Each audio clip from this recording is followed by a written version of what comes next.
এরকম মাসি কি কাটছে আজকে? কি কাটছো মাসি? আমি আজকে দুধমান কচুর পাতা কাটছি মা। এই দেখো, এই যে এটা দুধমান কচু। সবাই না এই দুধমান কচু রান্না করতে পারে না, জানো? তাই কেন? এই এই কচুতে খুব গলা চুলকায়। তুমি এটাই রান্না করবে? আর আমি এটাই রান্না করব। বাবা, কটা নেবে? আমি দুটো তিনটে পাতা নেব। আচ্ছা, এই একটু নিচে যাচ্ছি।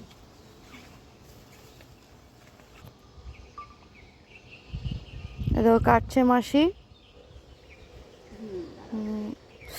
কোন জঙ্গলে ঢুকে গেছে বাপরে। এই যে হ্যাঁ বলো। এই দেখুন একেবারে কচি কচি পাতা, আর এইটুকু পাতা হলে আমার অনেক যথেষ্ট। ঠিক আছে, চলে যাও।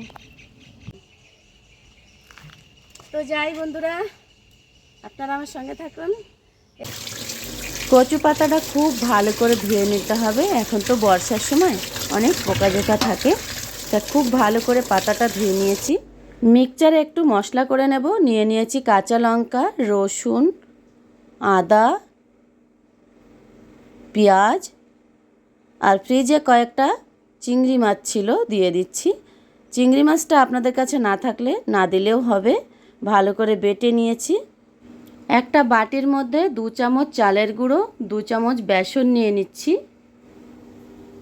দিয়ে দিচ্ছি 1/2 চামচ লঙ্কার গুঁড়ো, 1/2 চামচ জিরের গুঁড়ো, 1/2 চামচ ধনের গুঁড়ো, একটু হলুদ দিয়ে দিচ্ছি, পরিমাণ মতো লবণ দিয়ে দিলাম। বেটে রাখা চিংড়ি মাছ, কাঁচা লঙ্কা দিয়ে মশলাটা দিয়ে দিলাম।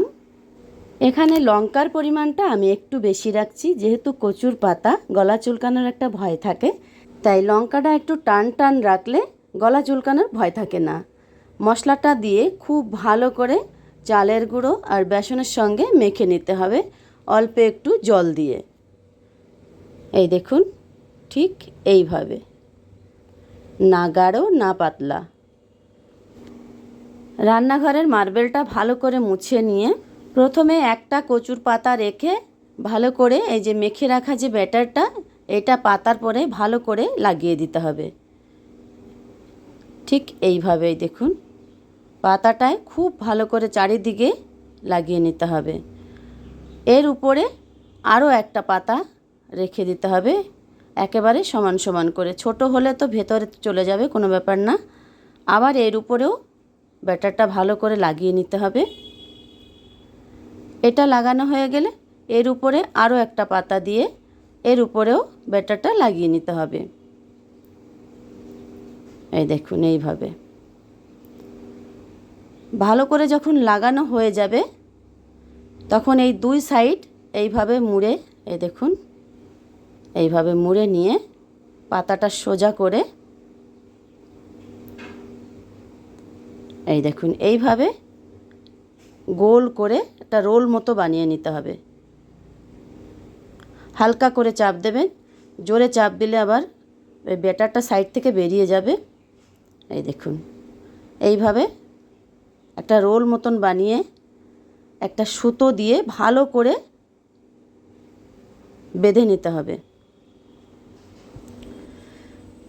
এই দেখুন এইভাবে ঘুরিয়ে ঘুরিয়ে সুতোটাকে ভালো করে বেঁধে নিতে হবে।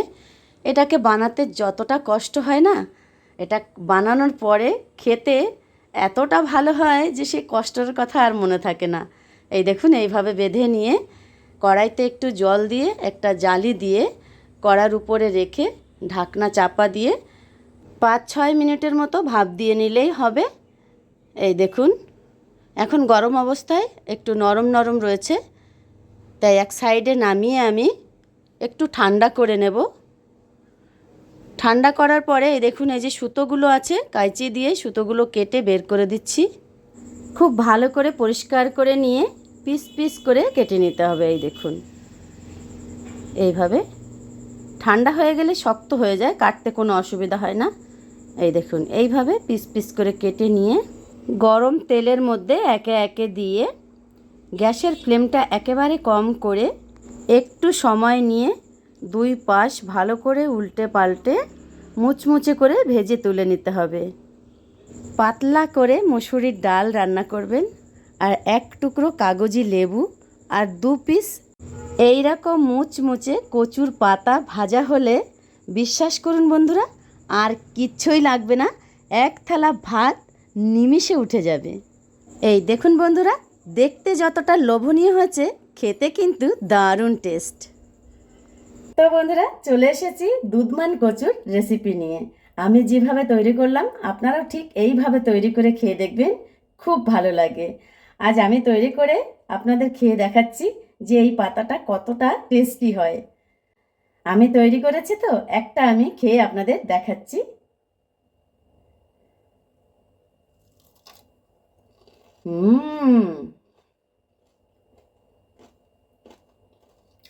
সত্যি বন্ধুরা, এত সুন্দর হয়েছে। আমি যে তৈরি করেছি এই জন্যে বলছি তা না, আপনারা একবার তৈরি করে খেয়ে দেখবেন কত সুন্দর লাগে। তাহলে বন্ধুরা, আজকের এই রেসিপিটা আপনাদের কেমন লাগলো ছোট্ট একটা কমেন্ট করে অবশ্যই জানাবেন। সবাই ভালো থাকুন, সুস্থ থাকুন, দেখা হবে নেক্সট ভিডিওতে। বাই।